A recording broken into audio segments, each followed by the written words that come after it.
इस वीडियो में आपको class 12th business studies subject का कंप्लीट सॉल्यूशन देखने को मिलेगा। यदि आपको और भी सब्जेक्ट की वीडियो देखनी है तो मैं YouTube channel MS education TV के ऊपर जाके देख सकते हैं। यदि आपको PDF डाउनलोड करनी है तो इसी वीडियो के डिस्क्रिप्शन में आपको वेबसाइट का लिंक मिल जाएगा, वहाँ से आप इसको डाउनलोड कर सकते हैं। सबसे पहले इंस्ट्रक्शंस यानी कि निर्देश। इसमें फर्स्ट पॉइंट है ऑल क्वेश्चंस आर कंपलसरी। जितने भी क्वेश्चन दिए गए वो सभी आपको करने जरूरी हैं।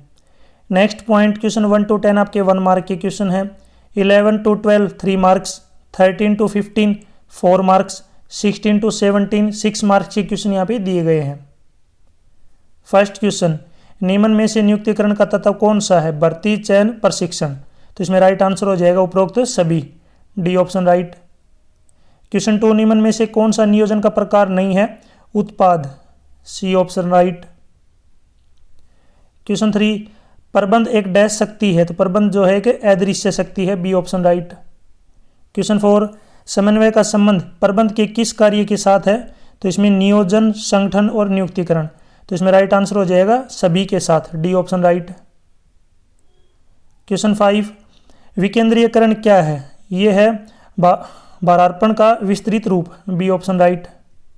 क्वेश्चन 6, डैश वैज्ञानिक प्रबंध के जन्मदाता है, तो यहाँ पे आगे 2 ऑप्शन दे रखे हैं, तो इसका राइट आंसर हो जाएगा FW टेलर।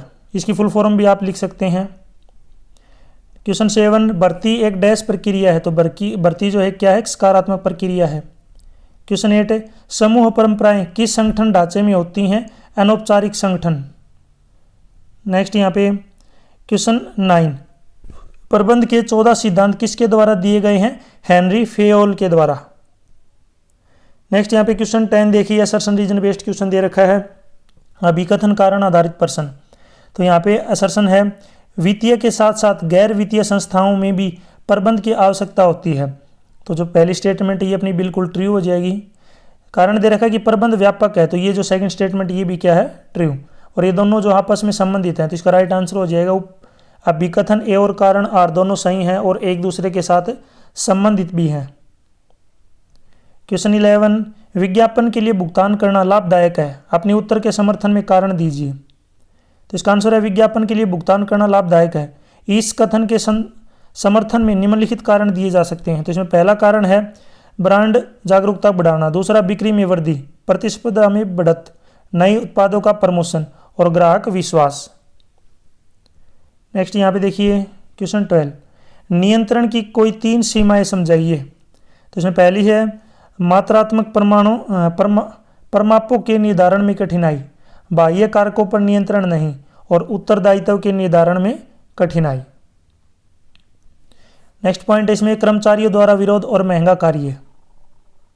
आपने देखा होगा जो प्रोडक्ट होते हैं उनके ऊपर, कई प्रोडक्ट जो होते हैं उनके ऊपर हॉलमार्क होते हैं, ISI मार्क अभी आपने जरूर देखा होगा।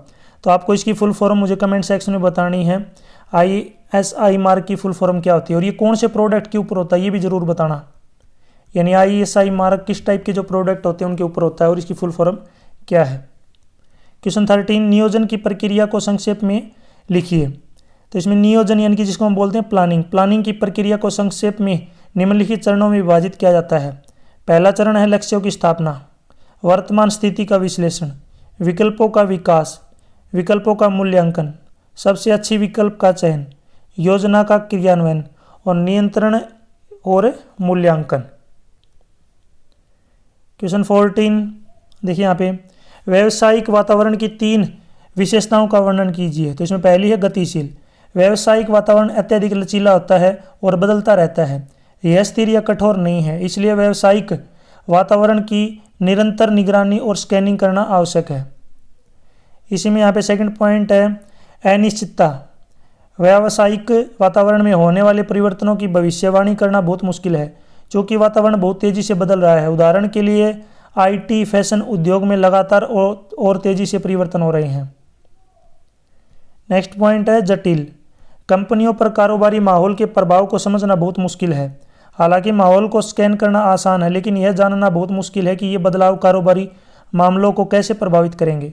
कभी कभी बदलाव मामूली हो सकते हैं, लेकिन इसका बड़ा असर हो सकता है। उदाहरण के लिए कर की दर में 5% की वृद्धि करने की सरकारी नीति के में बदलाव से कंपनी की आय पर बड़ी मात्रा में असर पड़ सकता है। नेक्स्ट है क्वेश्चन 15, औपचारिक और अनौपचारिक संगठन में 7 अंतर बताइए। यानी ऊपर आप पहले जो है यहाँ पे औपचारिक संगठन है और दूसरा जो है अनौपचारिक संगठन है।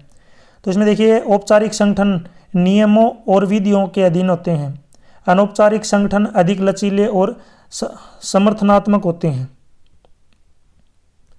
सेकंड पॉइंट है औपचारिक संगठन निर्धारित कार्यक्रमों और क्रियाओं का पालन करते हैं। अनौपचारिक संगठन अधिक स्वतंत्रता और अनुमति प्रदान करता है। औपचारिक संगठन में कार्यकर्ताओं के लिए स्थायी और निरंतर कार्यकाल होता है। अनौपचारिक संगठन में कार्यकर्ताओं के लिए कार्यकाल अधिक लचीला होता है। औपचारिक संगठन में इनका निर्माण जो है किसी योजना को पूरा करने के लिए विचार विमर्श करके किया जाता है। और इसमें अगर अनौपचारिक संगठन की बात करें तो इनका निर्माण जो है स्वतः ही सामाजिक संबंधों द्वारा होता है। औपचारिक संगठन इसे किसी तकनीकी उद्देश्य को पूरा करने के लिए उद्देश्य से बनाया जाता है। अनौपचारिक संगठन इनका निर्माण सामाजिक संतोष प्राप्त करने के लिए होता है। औपचारिक संगठन इसका आकार बड़ा होता है। अनौपचारिक संगठन यह प्राय छोटे आकार का होता है। औपचारिक संगठन का 7वां पॉइंट है इसमें सत्ता का प्रवाह ऊपर से नीचे की ओर होता है और अनौपचारिक संगठन में इसमें सत्ता का प्रवाह नीचे से ऊपर की ओर होता है। आपको बताना है भारत का सबसे बड़ा बैंक कौन सा है, ठीक है, जो सभी बैंकों को हैंडल करता है। उस बैंक का नाम आपको मुझे कमेंट सेक्शन में बताना है। यानी कि वो बैंक जो सभी बैंक जो उसके अंडर काम करते हैं। और आपको ये और बताना है जो आपका 10 रुपये का जो नोट होता है, मैं यहाँ पे इस नोट की बात कर रहा हूँ, उसके ऊपर सिग्नेचर किसके होते हैं ज़रूर कमेंट सेक्शन में बताएं। जो 10 रुपये का नोट होता है उसके ऊपर किसके सिग्नेचर होते हैं ज़रूर बताएं कमेंट सेक्शन में। क्वेश्चन 16 हेनरी फेयोल के किन्हीं 8 सिद्धांतों का वर्णन कीजिए। तो पहला है कार्य का विभाजन। हेनरी का मानना था कि कार्यबल में काम को श्रमिकों के बीच अलग अलग करने से उत्पाद की गुणवत्ता में वृद्धि होगी। इसी तरह उन्होंने यह भी निष्कर्ष निकाला कि कार्य का विभाजन श्रमिकों की उत्पादकता, दक्षता, सटीकता और गति में सुधार करता है। यह सिद्धांत प्रबंधकीय और तकनीकी दोनों ही स्तर में काम के लिए उपयुक्त है। सेकंड पॉइंट है अधिकार और जिम्मेदारी। प्रबंध के ये 2 मुख्य पहलू हैं। अधिकार प्रबंध को कार्य कुशलतापूर्वक काम करने में मदद करता है और जिम्मेदारी उन्हें उनके मार्गदर्शन या नेतृत्व के लिए किए गए काम के लिए जिम्मेदार बनाती है।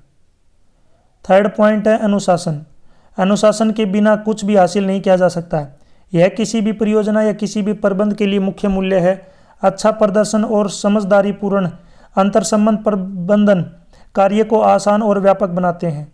कर्मचारियों का अच्छा व्यवहार उन्हें अपने पेशेवर कैरियर में सुचारू रूप से निर्माण और प्रगति करने में मदद करता है। फोर्थ पॉइंट कमान की एकता। इसका मतलब यह है कि एक कर्मचारी को सिर्फ एक ही बॉक्स रखना चाहिए, उसके आदेश का पालन करना चाहिए। अगर किसी कर्मचारी को एक से ज़्यादा